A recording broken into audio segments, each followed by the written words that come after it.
What if I told you Kenya's next election could be decided by a single question? Why give more time to a leader who hasn't delivered?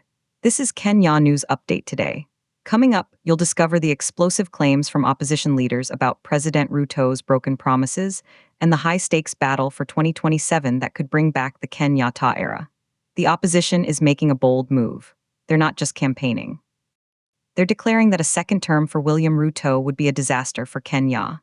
But here's the twist. They're promising to turn back the clock. Meet former Interior Cabinet Secretary Fred Matiang'i, a key figure in the previous administration.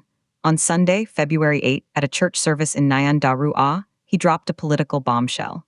He warned that re-electing Ruto would mean more time for children out of school, more social health authority inconveniences, and more opportunities for the well-connected. The stakes are personal for every Kenyan family. And then, something shocking happened. Matiang'i made a stunning promise. A victory for the opposition in August next year will see a return of Uhuru Kenyatta-era policies. That means bringing back the popular Linda Mama program and discontinuing what they call unpopular current policies. But here's what nobody's talking about. The opposition's agenda involves a massive financial shift. Up to 17 billion shillings goes to an insurance cover for teachers. Matiang'i alleges this contract is controlled by just two highly placed people in the national government. While teachers suffer, he says, a few profit. The journey gets darker. The leaders also question the government's effectiveness on a deadly issue: stopping unscrupulous foreign job agents. Former Attorney General Justin Muturi issued a chilling warning.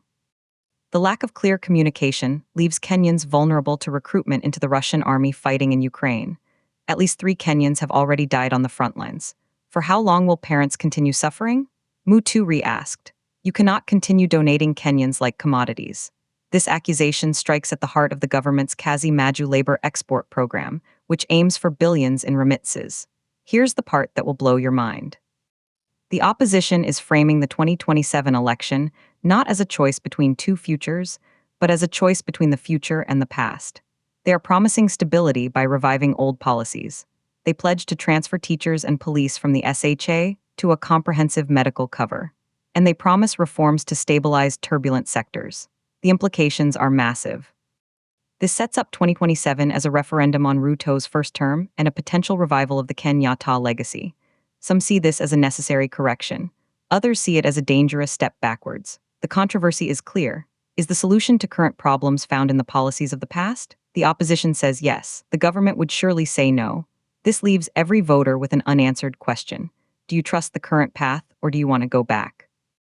The hook was a simple question. Why give more time? The payoff is a nation at a crossroads. The 2027 election is shaping up to be a battle over Kenya's recent history. Do you think returning to Kenyatta-era policies is the right move for Kenya? Or should Ruto get a second chance to fulfill his promises? Drop your take in the comments. And subscribe to Kenya News Update today for more on this developing political storm.